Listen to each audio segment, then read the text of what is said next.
Tirania de Aço capítulo 321 Fantasmas austríacos nos vales sob os Alpes italianos. O exército italiano começou a recorrer a táticas não convencionais. Os comandantes italianos reconheceram que não havia maneira concebível de vencer uma batalha de campo com o exército real austríaco. Como tal, eles começaram a recorrer à guerra de guerrilha, utilizando escaramuçadores vestidos como camponeses, aldeões, refugiados e mercadores para atacar o exército real austríaco por meio de emboscadas.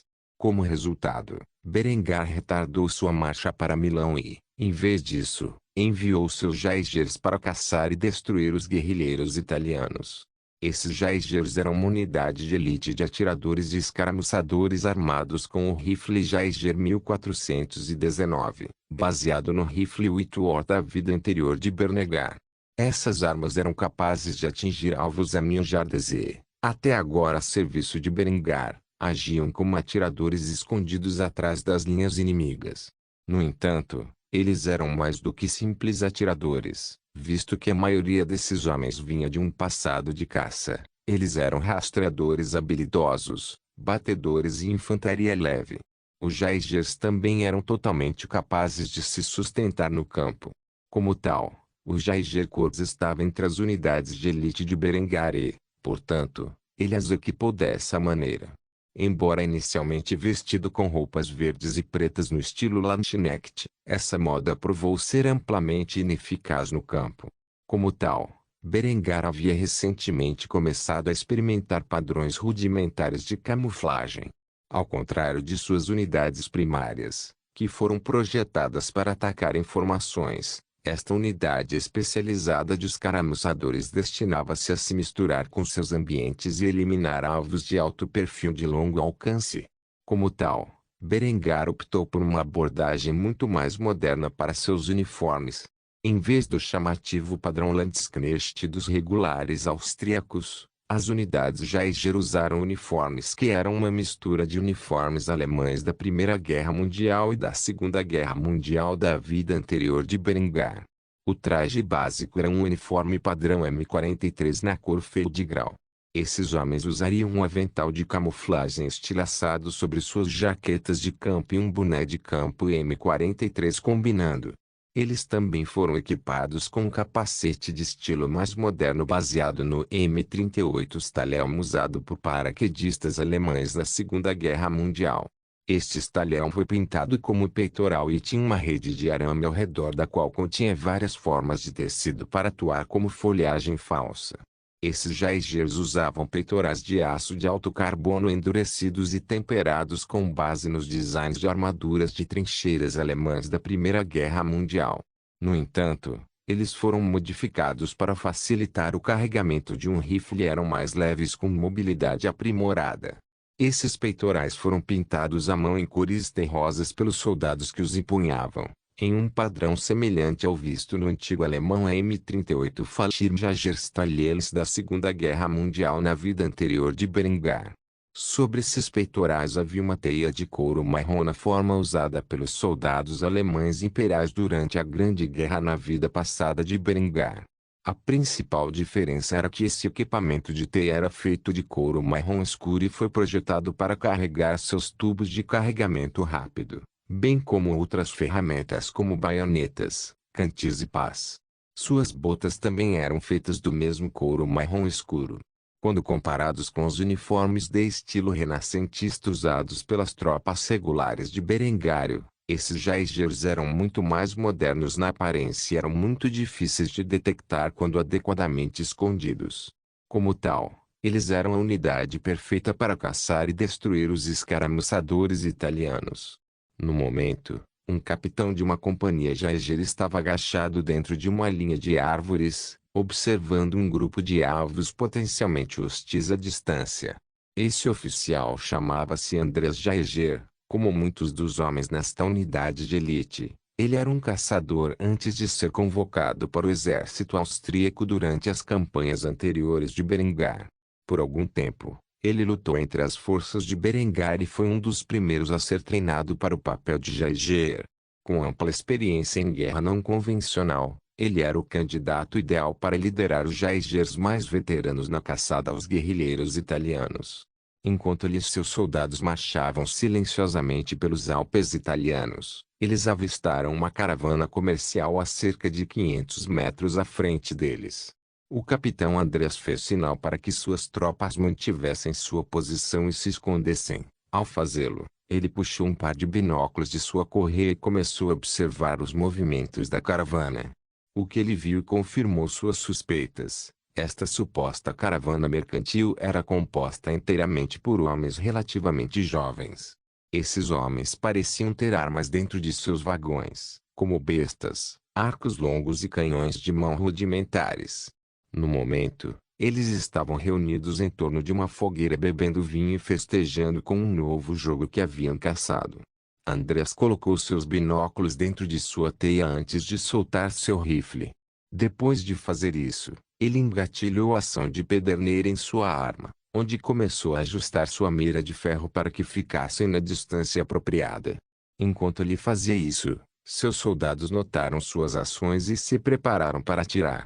Depois que Andreas alinhou sua mira em seu alvo, ele deu a ordem para suas tropas próximas em um tom abafado. Fogo à vontade. Com isso dito, Andreas apertou o gatilho de seu rifle, onde a pederneira atingiu a panela e acendeu a pólvora contida dentro, enviando o projétil hexagonal para baixo e para o torso de um homem que estava latindo comandos para o resto dos escaramuçadores italianos. O 1419 Jaeger Rifle tinha uma velocidade inicial de aproximadamente 1.200 pés por segundo, quebrando assim a barreira do som. Como tal, a bala de formato hexagonal atingiu o alvo antes que ele pudesse ouvir o som do tiroteio. Pouco depois de o eco de tiros ser ouvido à distância, os soldados italianos começaram a entrar em pânico. Isso porque o torso do homem foi destruído pelo projétil. 451 antes que eles pudessem ouvir o estalo do tiroteio. Em pouco tempo, mais ecos estrondosos puderam ser ouvidos à distância, que se seguiram à morte de seus companheiros. Com isso em mente, os italianos se livraram do choque e começaram a se proteger atrás de suas carroças. Quando Andreas viu isso, fez sinal para que suas tropas flanqueassem a posição inimiga. Dois grupos menores de Jaegers imediatamente se separaram da força principal e se aproximaram de ambos os lados do acampamento inimigo. Um soldado italiano enfiou a mão na carroça, onde agarrou um arco longo contido dentro e uma aljava de flechas. No entanto, antes que ele pudesse se proteger, ele foi baleado no estômago por Andreas, que estava escondido à distância. O homem caiu instantaneamente no chão enquanto segurava seu estômago perfurado. Ele lutou para entregar a arma e sua munição para um soldado próximo enquanto a vida desaparecia de seus olhos. Os italianos ficaram chocados com o desenvolvimento recente, além do clarão do cano e a seguinte coluna de fumaça. Eles não conseguiam distinguir a menor aparência da figura do inimigo. A uma distância de mais de 500 jardas, os uniformes com padrão de camuflagem quebraram consideravelmente a silhueta dos Jaegers austríacos que continuaram a manobrar e atirar nos esquermizeiros italianos da linha das árvores nas colinas acima. Eventualmente, um dos soldados italianos conseguiu pegar um arco e atirou aleatoriamente para longe perto de onde um dos flases do cano disparou. No entanto, o Jaeger estava muito fora do alcance da arma primitiva e permaneceu totalmente ileso. Em vez disso, tais ações trouxeram a fúria do soldado que foi alvo, e seu próximo tiro penetrou na testa do soldado italiano que ousou atirar em sua localização.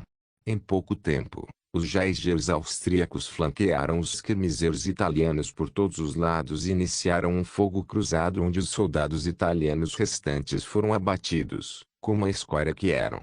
Depois que foi confirmado que todos os escaramuçadores italianos vestidos como comerciantes foram mortos em batalha, os Jaegers se aproximaram do acampamento para procurar qualquer coisa de valor, fosse inteligência ou simplesmente suprimentos.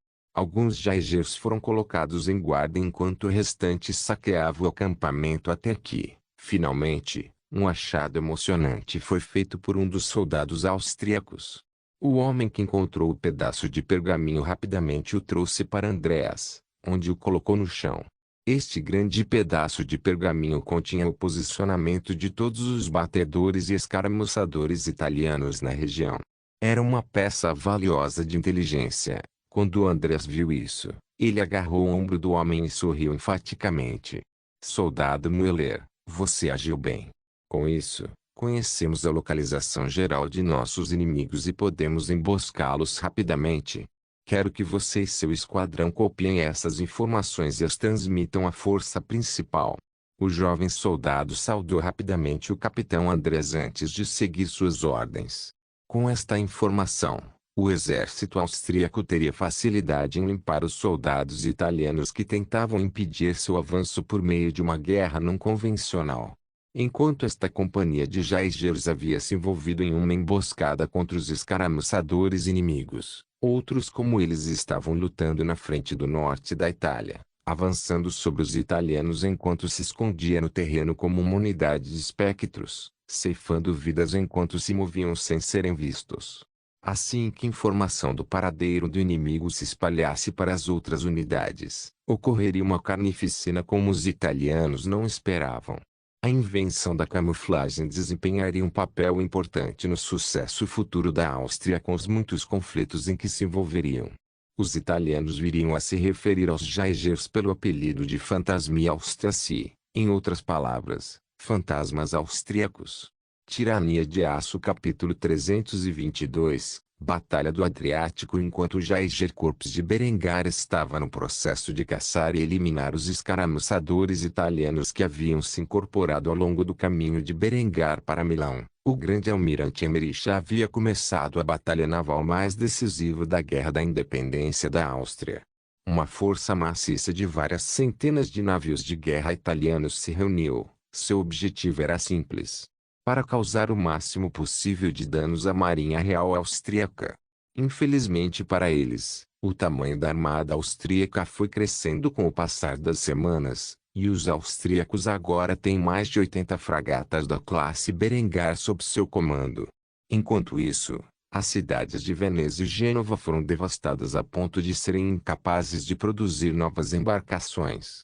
Depois que os corsários e as frotas austríacas começaram a afundar os comboios comerciais imperiais, o imperador ficou com apenas uma opção no mar, que era desencadear uma batalha naval em grande escala e esperar que Deus o favorecesse. Assim, 80 fragatas arvorando a bandeira austríaca se reuniram no mar Adriático. Em frente a elas estava o que restava da marinha imperial, uma mistura de galés, naus e caravelas, a maioria armada com menos de 5 canhões a bordo. O grande almirante Emmerich estava no navio da frente, o SMS Berengar, onde ficou na proa, olhando para a frota hostil à distância através de seus binóculos, pelo que ele pôde reunir enquanto observava os navios inimigos. Eles estavam carregando os poucos canhões que tinham com o que podiam armar. Emmerich tinha um sorriso presunçoso no rosto enquanto olhava para a armada inimiga. Seu diretor executivo notou sua expressão e suspirou pesadamente antes de fazer a pergunta em sua mente. Senhor, quais são suas ordens? Em resposta a isso, Emmerich guardou seus binóculos antes de abordar as preocupações do diretor executivo. Mande a frota carregar os canhões. Vamos navegar entre a frota deles e separá-los. Em resposta a isso, o diretor executivo suspirou mais uma vez antes de aceitar suas ordens.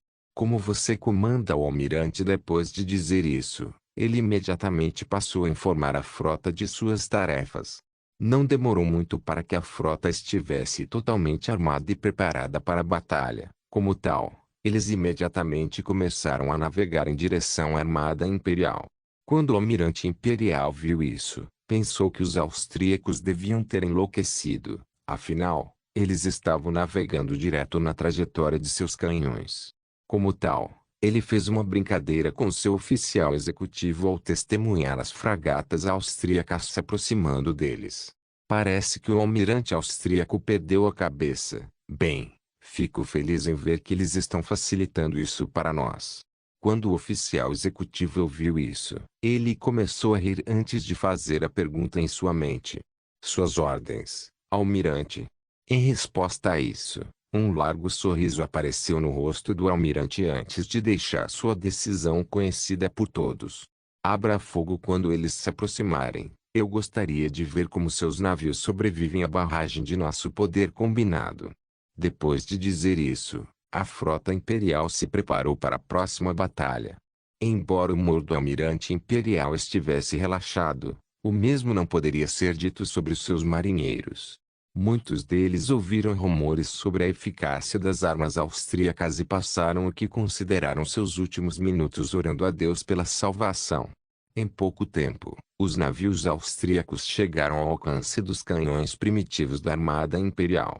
Quando o almirante imperial percebeu isso, ele deu o comando a abrir fogo. Ao ouvir isso, os artilheiros acenderam o primeiro conjunto de canhões, onde foram rapidamente disparados contra as fragatas que se aproximavam rapidamente. Enquanto os poucos canhões montados na galera disparavam contra a proa do SMS Berengar, algo aconteceu que chocou completamente o almirante imperial. A proa da fragata austríaca desviou a bala de canhão. Devido à fina camada de revestimento de aço cobrindo o casco dos navios austríacos, eles eram bem defendidos contra balas de canhão básicas e, como tal, seriam necessários mais do que alguns deles para perfurar os cascos das fragatas da classe Berengar. Quando o almirante viu isso, seus olhos quase saltaram das órbitas e ele rapidamente começou a entrar em pânico. Afinal, ele sabia que a fraqueza deles era que eles tinham muito menos canhões do que os navios austríacos e que, uma vez que as fragatas atingissem seu alcance lateral, ficariam completamente indefesas. Como tal, ele convocou seus marinheiros para uma ação rápida. Recarregue rapidamente e atire. Atire à vontade. Como tal, as centenas de navios imperiais começaram a disparar seus canhões de 3 libras contra os navios que se aproximavam. No entanto, as bolas sólidas disparadas desses canhões de bronze primitivos estavam longe de ser suficientes para infligir danos graves às fragatas austríacas. O maior dano que as fragatas sofreram foi de alguns desses projéteis caindo em seus conveses de madeira e causando uma pequena destruição.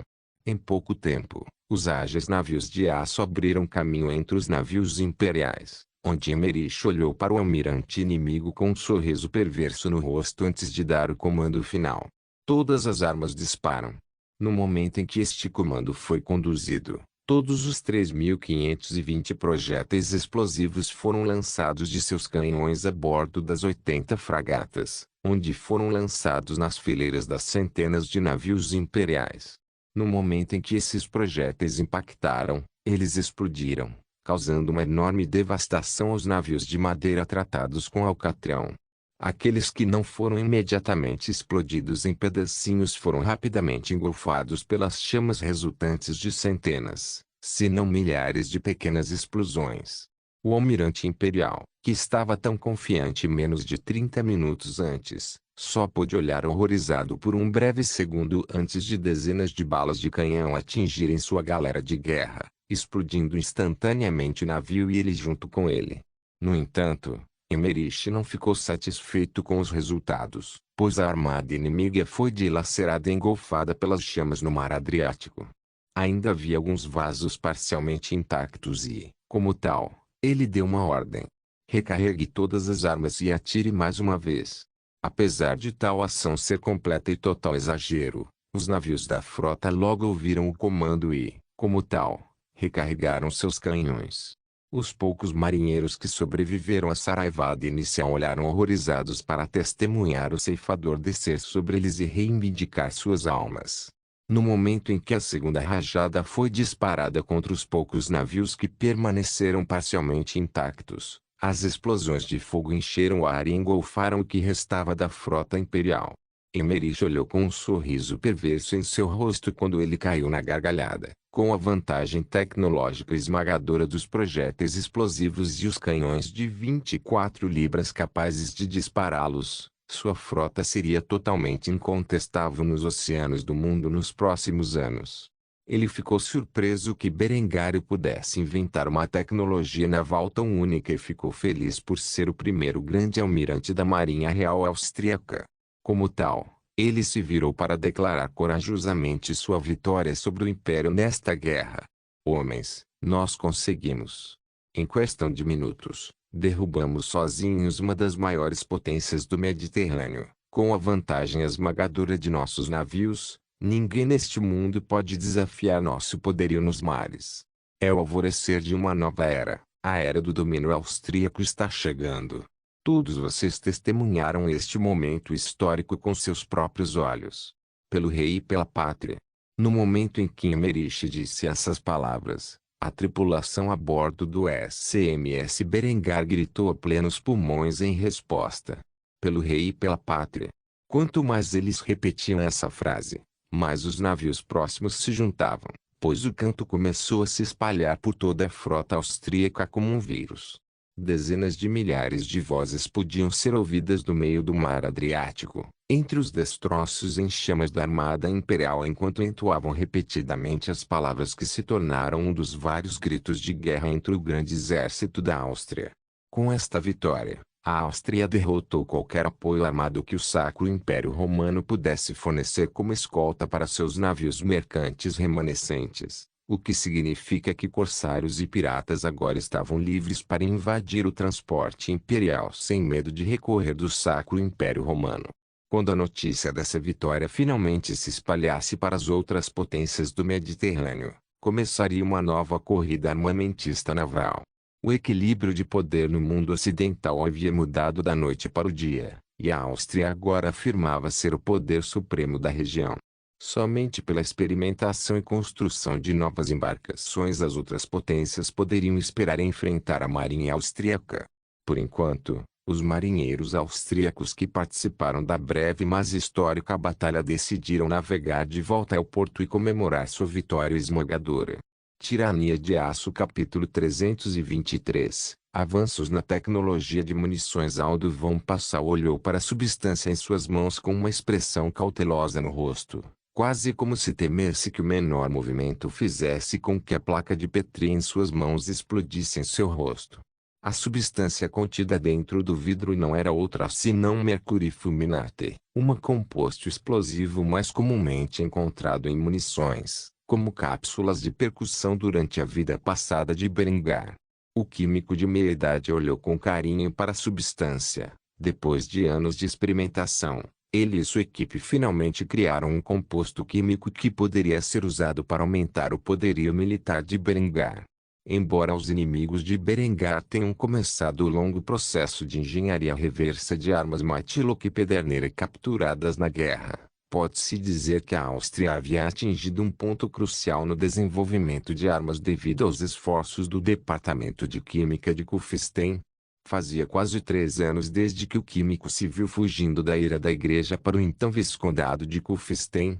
À medida que as fronteiras de Berengar se expandiam, também aumentava o número de alquimistas que foram forçados a entrar nos laboratórios de Kufstein para aprender a ciência da química.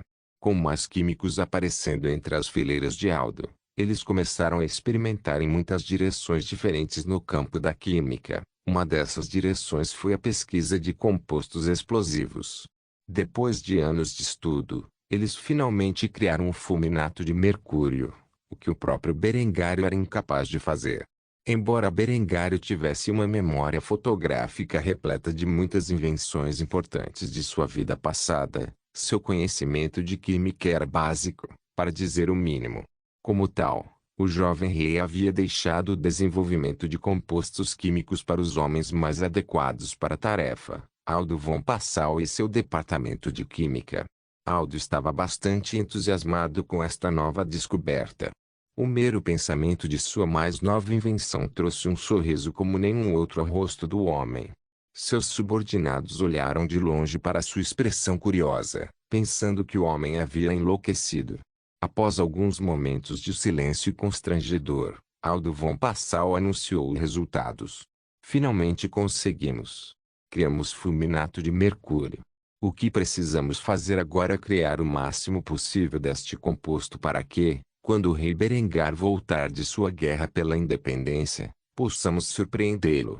Quando os subordinados do homem ouviram isso, eles imediatamente começaram a franzir a testa. Eles já estavam sobrecarregados. Agora eles tinham que produzir um estoque desse novo composto. Parece que Aldo queria levar seus homens a uma sepultura precoce.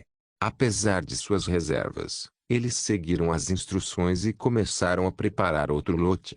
Levaria bem mais de 12 horas antes que eles finalmente pudessem descansar. Enquanto os químicos da Áustria estavam ocupados produzindo fulminato de mercúrio em massa, Aldo trouxe uma amostra da substância com ele para um homem bastante conhecido na cidade de Kufstein. O baronete Ludwig Schmid havia se tornado um homem excepcionalmente rico desde a ascensão de Berengário ao poder. Embora estivesse envelhecendo, ele continuou a trabalhar no setor industrial, supervisionando a enorme indústria de Kufstein. Ludwig, no momento, estava preparando seu filho Jacob para assumir seu cargo nos próximos 5 ou 10 anos. Afinal, ele planejava se aposentar quando atingisse a idade apropriada e deixar o trabalho nas mãos do filho mais velho, que ele sabia serviria fielmente a Berengário. Enquanto se encontrava no seu gabinete, com o filho, o mais velho ouviu baterem à sua porta, pelo que imediatamente se levantou da cadeira e dirigiu-se a ela, onde se surpreendeu ao ver o chefe do departamento de química de Berengário de pé no porta com um frasco cheio de um fino pó branco. Imediatamente a expressão alegre de Ludwig começou a afundar quando ele viu o elegante homem mais velho olhando para ele com desprezo. O contraste entre os dois homens era bastante substancial. Aldo era alto e de aparência refinada, com roupas limpas e elegantes, enquanto Ludwig era baixo e esfarrapado, vestido com um avental de ferreiro coberto de sujeira. Até sua pele tinha óleo e fuligem se espalhava por ela. Ludwig cerrou os dentes enquanto fazia a pergunta que tinha em mente ao cavalheiro parado diante dele. Enquanto lhe falava, não era no tom de voz mais amigável. "O que você está fazendo aqui, Aldo?" A expressão de Aldo estava cheia de presunção ao responder à pergunta de Ludwig. "Meu departamento acabou de fazer algo incrível. Trouxe uma amostra para você testar. Tenha cuidado. Sei que é difícil para um homem simples como você entender, mas este é um composto explosivo perigoso." Quando Ludwig ouviu essas palavras, seu preconceito natural em relação a Aldo imediatamente voou pela janela. Em vez disso, sua curiosidade substituiu qualquer fúria interior que pudesse estar habitando dentro dele. Ludwig agarrou cuidadosamente o fulminato de mercúrio e olhou para ele com grande interesse. Ele não pôde deixar de fazer outra pergunta ao homem que era seu amargo rival. "Diga-me, Aldo, o que exatamente você quer que eu faça com isso?" A expressão arrogante de Aldo nunca mudou enquanto ele falava com Ludwig como se ele fosse um inferior. "Você é um engenheiro. É seu trabalho projetar novas armas para as forças de Berengário usarem. Descubra como usar este composto com mais eficiência. Seja rápido também. Não temos ideia de quanto tempo mais a guerra do rei Berengário pela independência irá durar." Durar. Ludwig respirou fundo enquanto se acalmava. Nunca gostou de estar com Aldo. O homem agiu tão alto e poderoso ao seu redor. Tudo porque nasceu em uma posição muito mais prestigiosa. Aldo era um dos muitos homens mais velhos na Áustria que ainda tratavam a nobreza como se fossem superiores às pessoas comuns em todos os sentidos. Depois que Ludwig atingiu um estado de espírito em que poderia lidar com as provocações de Aldo, ele respondeu às exigências ultrajantes do homem. "Vou conseguir fazer algo quando nosso rei voltar do campo de batalha, mas Aldo, vou precisar de mais do que apenas este pequeno frasco se meus experimentos forem bem-sucedidos. Tem certeza de que aqueles seus químicos estão prontos para a tarefa de produzir a quantidade que vou precisar?" Em resposta, Aldo apenas zombou enquanto erguia a cabeça, com uma expressão altiva nos lábios. "Você pode ficar tranquilo, Ludwig. Meus químicos serão capazes de produzir mais do que suficiente para satisfazer seus chamados experimentos. Apenas certifique-se de produzir bons resultados com o fulminato de mercúrio que vou fornecer a você. Quero que Berengar volte para casa e veja as contribuições que meu departamento fez com uma demonstração adequada." Depois de dizer isso, Aldo não esperou por uma resposta. Ele simplesmente saiu da fábrica com uma expressão de desgosto no rosto. Embora soubesse que Ludwig havia fornecido muita ajuda para a ascensão de Berengário ao poder, ele não conseguia entender por que o rei promoveria um homem tão rude a qualquer forma de nobreza. Depois que Aldo partiu, Ludwig suspirou profundamente antes de voltar para o filho, que estava sentado observando pacientemente a conversa. Ele colocou o fulminato de mercúrio em um local seguro antes de comentar a experiência. Aquele cara é um babaca pomposo. Deixa pra lá. Você tem alguma boa ideia de como usar isso, garoto? Jacob pensou sobre o assunto por algum tempo antes de repente se lembrar de uma reclamação séria que seu pai sempre mencionou sobre o mecanismo de pederneira existente. Como tal, ele rapidamente entrou em ação e procurou entre as pilhas de papéis empilhados em todo o escritório até encontrar o que procurava. O jovem limpou a mesa com um sorriso largo no rosto e apontou para o desenho do rifle que Ludwig vinha tentando criar há algum tempo. O objetivo por trás desse rifle era resolver os problemas de impermeabilização que a ação de pederneira tinha por natureza e aumentar a cadência de tiro do soldado médio. Pai, o componente crítico do design do seu rifle que está faltando era um meio de acender o cartucho de papel assim que ele selado dentro da câmara, correto? Bem, e se enchêssemos um pequeno copo de metal com explosivo que Alda nos deu e colocássemos dentro do cartucho de papel? Quero dizer, ainda não sabemos como esse explosivo funciona, mas com alguma experimentação, podemos fazer isso funcionar. Ludwig ficou chocado. Até agora, ele havia desistido completamente do design do rifle de agulha que estava experimentando, mas o que seu filho disse era totalmente viável. Com isso em mente, pai e filho imediatamente começaram a trabalhar, pois iriam começar a revisar as plantas e fazer experiências com a pólvora explosiva. Embora os dois homens não tivessem como saber, eles estavam prestes a inventar uma peça essencial de tecnologia militar que Berengário vinha planejando há algum tempo. Uma que permitiria à Áustria permanecer dominante em um mundo onde seus inimigos começaram a fazer engenharia reversa de suas armas atuais. Tirania de Aço capítulo 324. Cercado pelo inimigo, o primeiro capitão André Geiger carregou rapidamente seu tubo de carregamento rápido no cano de seu rifle Geiger 1419. Depois de terminar esta tarefa, ele fixou sua baioneta em seu rifle e se preparou para a próxima onda de ataque. Ele estava cercado e em menor número enquanto estava com pouca munição.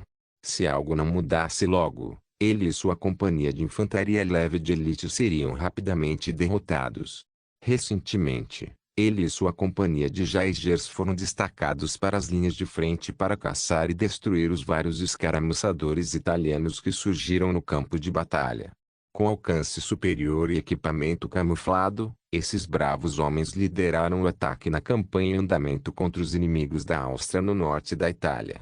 O Geiger Corps assumiu o papel da principal infantaria leve do exército real austríaco à medida que avançava além de sua força principal e caçava todos os obstáculos potenciais em sua jornada.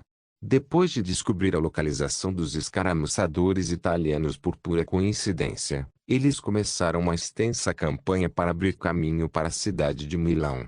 Infelizmente, os italianos perceberam que suas informações vazaram após a corporação Geiger várias pequenas escaramuças entre os emboscadores italianos e os Geigers austríacos.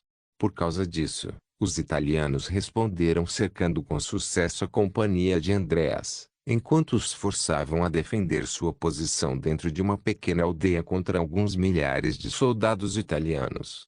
No momento, os Geigers austríacos estavam escondidos dentro de uma vila agrícola nas proximidades de Milão. Durante seu breve período de descanso, eles usaram seu tempo reunindo sabiamente quaisquer recursos que pudessem encontrar dentro da cidade para criar uma barricada improvisada na tentativa de canalizar os soldados italianos para sua linha de fogo. Quando Andreas terminou de carregar seu rifle Geiger, ele colocou a cabeça para fora da cobertura, mirou na horda italiana que atacava e disparou seu projétil direto no torso de um dos homens de armas italianos. A bala hexagonal atravessou o peitoral do homem como se fosse feito de manteiga antes de estourar suas entranhas. Sangue voou no ar. No entanto, Andreas não gostou da visão. Em vez disso, ele se escondeu mais uma vez e rapidamente começou a recarregar sua arma. Enquanto isso acontecia, todos os seus homens estavam usando uma estratégia semelhante. No entanto, entre os tiros, as flechas caíam sobre Andreas, e suas forças. Uma dessas flechas caiu sobre o capacete de aço camuflado de Andreas, ficando presa dentro da rede de folhagem falsa contida dentro. Felizmente para ele e seus homens, sua armadura era muito superior às armas primitivas usadas pelos italianos e eles podiam resistir facilmente aos ataques. Com isso em mente, Andreas terminou de carregar seu rifle antes de mirar no próximo atacante. No momento em que ele puxou o gatilho, o martelo de sua ação caiu e a pederneira acendeu a pólvora, impulsionando a bala hexagonal para baixo e para o torso do homem que não estava a mais de 5 metros de distância. Depois de fazer isso, Andreas não carregou seu rifle e, em vez disso, se preparou para o ataque inimigo. Em pouco tempo, os soldados sob seu comando também prepararam suas baionetas e as lançaram contra os soldados italianos que se aproximavam, perfurando suas cotas de malha e armaduras e seus órgãos vitais. Os italianos foram afunilados para as brechas entre as barricadas improvisadas, alguns homens de cada vez enquanto enfrentavam as baionetas de uma dúzia ou mais de austríacos. Depois de mais de 100 soldados italianos, a parede começou a se desfazer e Andreas foi forçado a recuar. Como tal, ele deu comando a seus soldados enquanto cerrava os dentes na derrota. Volte para a linha secundária. Posto isto, os seus soldados que ainda resistiam à investida abandonaram a primeira barricada, onde avançaram de volta para a segunda linha de defesa construída dentro da aldeia. Enquanto Andreas e seus soldados cruzavam de volta para o objetivo secundário, os defensores atrás dele abriram fogo contra os furiosos italianos, onde os austríacos Jaegers rapidamente começaram a recarregar seus rifles e disparar uma segunda rajada. Andreas desejou seriamente neste momento ter uma arma Shimi por perto para ajudar a lidar com o grande número de inimigos contra os quais eles estavam lutando. Eles estavam muito à frente do exército principal para obter apoio, e as unidades mais próximas eram outras companhias Jaeger que provavelmente desconheciam sua situação em andamento. Enquanto seus homens atiravam nos inimigos próximos, ele notou que um de seus soldados carregava uma bolsa cheia de várias granadas. No momento em que Andreas viu isso, ele correu e questionou o homem. Onde diabos você conseguiu isso? Não somos granadeiros. O soldado estava tão concentrado em lutar a batalha que esqueceu que estava carregando granadas com ele, pois um sorriso largo apareceu em seu rosto quando ele pegou uma das granadas de aço primitivas e acendeu seu fusível antes de jogá-la na máfia italiana. Ao explodir, o dispositivo lançou estilhaços em todas as direções, tirando a vida dos soldados italianos próximos. Ao ver isso, o soldado começou a comemorar antes de responder a pergunta de Andreas. Eu tinha esquecido que tinha esses bastardos. Ganhei-os em um jogo de cartas com alguns granadeiros. Suponho que tenhamos sorte de que o alto comando ainda não tenha começado a reprimir o jogo entre unidades. Ao dizer isso, o soldado começou a distribuir as granadas para os Jaegers austríacos próximos, que as acenderam e as jogaram na briga, destruindo o exército italiano, causando muitas baixas às forças inimigas.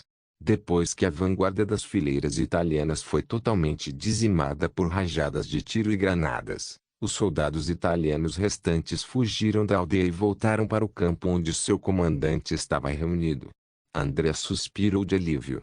Os austríacos haviam se defendido com sucesso contra outra onda, mas por quanto tempo eles poderiam resistir era outra questão. Como tal, ele rapidamente deu suas ordens aos homens reunidos ao seu lado na aldeia. Reconstrua a linha de frente. Cuide dos feridos e prepare-se para a próxima onda. Tudo o que podemos fazer é esperar e esperar que os reforços cheguem.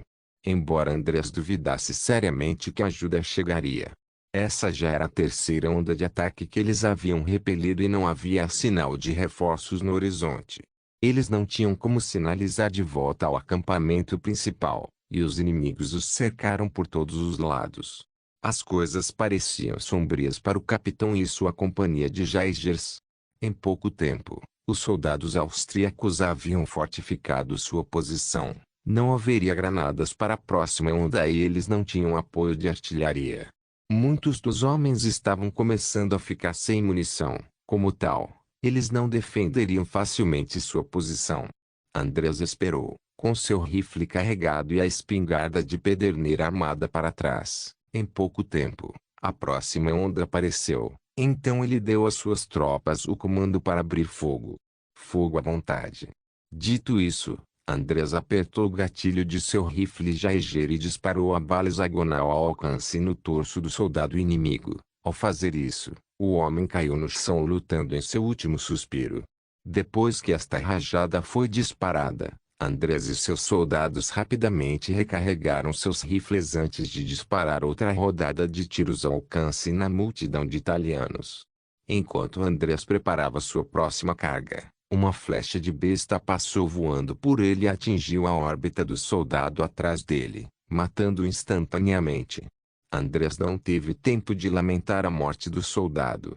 Em vez disso, ele terminou de carregar sua arma antes de apontar seu rifle e disparar outro tiro na formação inimiga. Balas foram enviadas para baixo e flechas foram devolvidas à sua posição, acertando seus soldados com os projéteis. Alguns morreram, alguns ficaram feridos e outros ficaram totalmente ilesos pela graça de Deus. Não demorou muito para os soldados italianos chegarem à barricada, onde lutaram para romper. Alguns homens de cada vez foram capazes de se espremer pela brecha onde os jaegeres austríacos perfuraram os pontos fracos de sua armadura com suas baionetas triangulares, infligindo a morte aos homens infelizes o suficiente para romper suas defesas.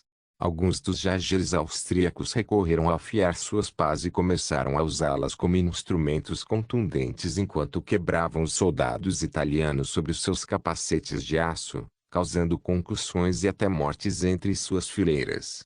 A batalha foi sangrenta e ambos os lados sofreram perdas enquanto os italianos lutavam para tomar o terreno onde os jaegeres haviam ocupado. Se eles não pudessem se livrar desses fantasmas, seu exército sofreria durante toda a guerra. Os milhares de italianos presentes jogaram tudo o que tinham nas defesas improvisadas dos jaegeres. No entanto, no final, por pura força de vontade, eles foram repelidos mais uma vez, voltando ao acampamento. A noite começava a cair sobre a terra e, com ela, os sons de tiros e agonias cessaram. Andrés não sabia o que os italianos haviam planejado para o próximo assalto. Mas se as coisas continuassem como até agora, a derrota era inevitável, e isso ele não estava disposto a permitir. O capitão austríaco teria que ter uma ideia inovadora se quisesse derrotar os italianos que cercavam a vila levemente fortificada. Tirania de Aço capítulo 325. Cercado pelo inimigo segundo a noite logo desceu quando o céu se encheu de escuridão e o fedor da morte permeou a pequena vila agrícola onde Andrés e seus homens haviam estabelecido sua linha de defesa. Eles estavam cercados por um exército de mais de 1000 soldados italianos e tinham menos de 100 homens aptos à sua disposição. Os jaegeres austríacos estavam ficando sem munição e a maioria deles estava ferida em algum grau. Uma coisa era certa. Se eles permanecessem dentro desta aldeia, ela se tornaria seu túmulo. Andrés estava tendo uma discussão séria com seus 2 tenentes enquanto tentavam bolar algum plano para sobreviver. Um dos homens em questão estava com o capacete em uma das mãos e o rifle pendurado no ombro. Seu rosto estava coberto de sujeira enquanto ele apresentava uma ideia aos outros 2 policiais. Temos apenas uma opção. Devemos lançar um ataque noturno e matar o máximo de seus homens enquanto eles dormem. Não temos cartuchos suficientes para nos sustentar contra outro ataque. No entanto, o outro oficial foi contra essa ideia. Era arriscado e certamente resultaria na morte de seus soldados. Como tal, ele começou a oferecer seu próprio plano de ação. Isso nunca vai funcionar. Há muitos deles. Tudo o que vai fazer é matar nossos soldados. O que precisamos fazer é fugir sob o manto da escuridão. Restam menos de 100 de nós. Eu digo para pegarmos nossos equipamentos, construímos algumas marcas e tiramos nossos irmãos daqui antes que todos encontremos nossa morte. Imediatamente o primeiro tenente argumentou contra esse ponto. Havia muitos suprimentos valiosos que eles deixariam para trás para o inimigo coletar se deixassem o campo de batalha. Você está dizendo que abandonamos os cadáveres de nossos irmãos. E o equipamento que eles têm, suas couraças e capacetes pintados, seus uniformes de camuflagem. Seus rifles Jaeger contra nós no futuro. Em resposta a isso, o outro policial riu antes de comentar sobre o pior cenário. Se todos nós morrermos aqui, eles terão 120 rifles Jaeger e uniformes de camuflagem para usar contra nós no futuro. Você quer dar aos italianos esse poder de fogo? Depois de ouvir isso, o oficial que sugeriu um ataque noturno cerrou os dentes antes de abaixar a cabeça em derrota. Um ataque noturno contra uma força tão grande não permitiria que eles alcançassem a vitória. Se eles tentassem tal movimento suicida, seriam pegos antes que pudessem matar até mesmo uma centena de soldados italianos. Neste momento, uma voz feminina se revelou das sombras, assustando os 3 oficiais enquanto eles sacavam suas armas. Posso fazer uma sugestão? Depois de fazer a pergunta, uma mulher de aparência acima da média se revelou por trás de um fardo de feno próximo. Os 2 oficiais de Andrés apontaram suas armas em sua direção enquanto gritavam comandos. Não se mexa. Se identifique. Vendo as expressões assustadas nos rostos dos policiais, a mulher suspirou pesadamente antes de enfiar a mão no busto e tirar um distintivo especial. Agente AT Clientes, Inteligência Real Austríaca. Agora você pode abaixar esses rifles antes que acidentalmente abrem buraco no meu torso. André suspirou pesadamente antes de fazer sinal para seus 2 oficiais baixarem as armas. Depois de fazer isso, ele fez a pergunta em sua mente. O que exatamente um dos espiões de Sua Majestade está fazendo em uma aldeia agrícola insignificante como esta? Attic franziu a testa antes de responder a pergunta de Andrés de maneira defletiva. Receio que seja confidencial. No entanto, o que posso dizer é que, se você insistir em fugir, não há possibilidade de você sair vivo. Você está cercado e eles esperam que você faça uma fuga para isso. Eu sei que faria se estivesse no lugar deles. Ao ouvir isso, Andrés franziu a testa. Ele esperava que seria uma batalha sangrenta se eles tentassem escapar, mas se o inimigo os antecipasse, isso só levaria a um massacre. Como tal, ele cedeu e perguntou a Attic o que ela tinha em mente. Qual é o plano? Um sorriso sádico se espalhou pelo rosto da gente enquanto ela revelava seu plano covarde para derrotar o inimigo. É simples. Você tem uma vila inteira cheia de reféns. Liberte todos eles, e eu vou me esgueirar para o acampamento italiano em meio ao caos. No processo vou envenenar o suprimento de comida e água. Amanhã de manhã, todos estarão tão doentes que eles não serão capazes de resistir. E você pode invadir o acampamento deles e matar todos eles. Andrés pensou por alguns momentos antes de suspirar em derrota. Muito bem, seguiremos seu plano. Irei prender os civis. Quando os soltarmos, você terá sua oportunidade. Em resposta, a garota sentiu. Depois, ela foi amarrada com uma corda e carregada para onde os outros civis estavam detidos. Em pouco tempo, os soldados de Andrés reuniram os civis no meio da aldeia, onde ele começou a falar com eles em um tom de voz autoritário. Amanhã de manhã, os italianos atacarão esta vila e massacrarão todos dentro dela para garantir nossas mortes. Que se saiba que eu, o capitão Andrés Jaeger, a serviço de Sua Majestade o Rei Berengar von Kufstein, sou um homem misericordioso. Como tal, eu, por meio deste, libero você. Vá até seus mestres e busque sua proteção. Com isso dito, os Jaegers caminharam atrás dos aldeões e cortaram suas amarras. Ao fazê-lo, os aldeões imediatamente fugiram de suas casas na direção do acampamento italiano, sem saber que havia um espião embutido em suas fileiras. Depois que eles sumiram de vista, um dos tenentes de Andrés se aproximou dele enquanto acendia um cigarro de cânhamo. Você acha que ela pode ter sucesso? Em resposta a isso, Andrés encolheu os ombros antes de responder. Não faço ideia, mas ela está certa. A opção dela é a melhor esperança que temos. Enquanto os Jaegers austríacos se preparavam para a batalha, Attic havia se infiltrado com sucesso no acampamento italiano. O comandante das forças italianas ficou chocado ao ver que todos os aldeões ainda estavam vivos e ainda mais surpreso ao ver que os austríacos os haviam libertado. Isso o deixou desconfiado. Ele não sabia o que o capitão austríaco havia escondido na manga e, como tal, enviou algumas de suas forças para patrulhar a vila, enquanto o restante de seus soldados procurava preparar acomodações para os aldeões, que agora estavam embutidos em seu acampamento. Quanto a Atiki, ela já havia encontrado o caminho para o abastecimento de água, onde tirou uma bolsa cheia de pó branco. Esse era o arsênico que Berengário tão comumente empregava em seus assassinatos. Sua verdadeira razão para estar nesta vila foi que ela havia frustrado uma tentativa de assassinato contra o Duque de Milão e fugido da cidade vizinha.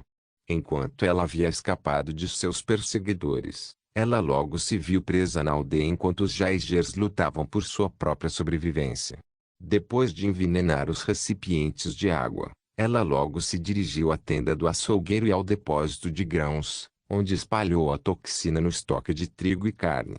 Depois de fazer isso, ela verificou 2 vezes para ver se havia sido seguida antes de seguir para onde o restante dos refugiados estava localizado dentro do acampamento, onde ela começou a se misturar perfeitamente.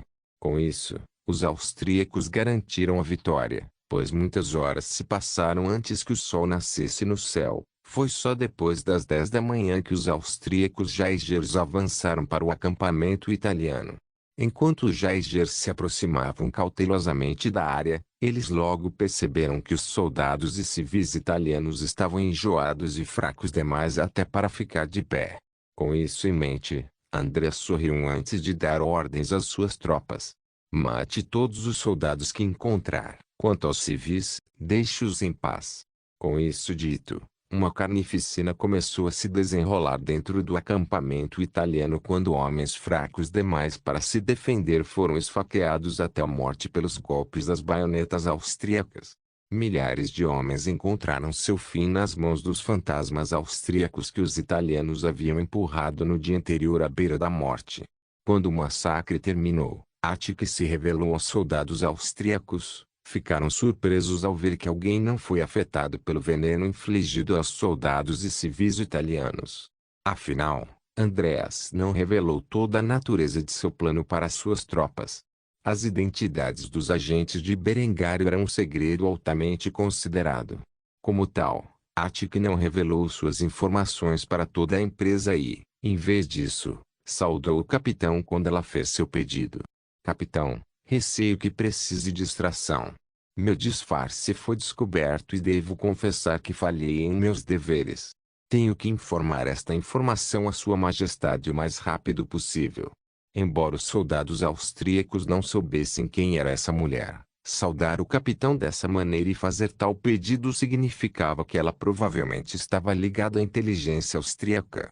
Como tal, eles não comentaram sobre a situação em questão. Em vez disso, eles simplesmente permitiram que seu comandante cuidasse disso. Com ela pedindo publicamente extração na frente de seus homens, Andreas não teve outra opção a não ser fazê-lo. Os agentes da inteligência real austríaca eram altamente conceituados e podiam controlar unidades militares, se necessário. Se ele recusasse a oferta, ela simplesmente ordenaria que o fizesse na frente de suas tropas, o que seria um golpe significativo em seu prestígio. O fato de ela ter feito um pedido na frente de seus soldados era um sinal de respeito. Com isso em mente, ele acenou com a cabeça com uma expressão estoica antes de concordar com os termos dela. Tudo bem, vou acompanhá-lo de volta à força principal. No entanto, seguiremos o meu caminho, entendeu? Attic não viu nenhuma falha nessas condições e, como tal, acenou com a cabeça em silêncio. Ao fazê-lo, Andreas deu ordens às suas tropas. Homens, recuperem os corpos de nossos irmãos caídos e todos os suprimentos que puderem reunir. Quero todos vocês prontos para partir ao meio-dia. Fui claro? Sem hesitar, todos os soldados gritaram em uníssono. Sim, senhor. Com isso dito, a batalha chegou ao fim e os austríacos fizeram o que foram instruídos. Enquanto as outras unidades Jaeger continuaram a lutar contra os escaramuçadores italianos, Andreas e seus homens estariam extraindo a agente feminina de volta para a segurança do exército principal. Não se esqueça de deixar o link e de se inscrever no canal.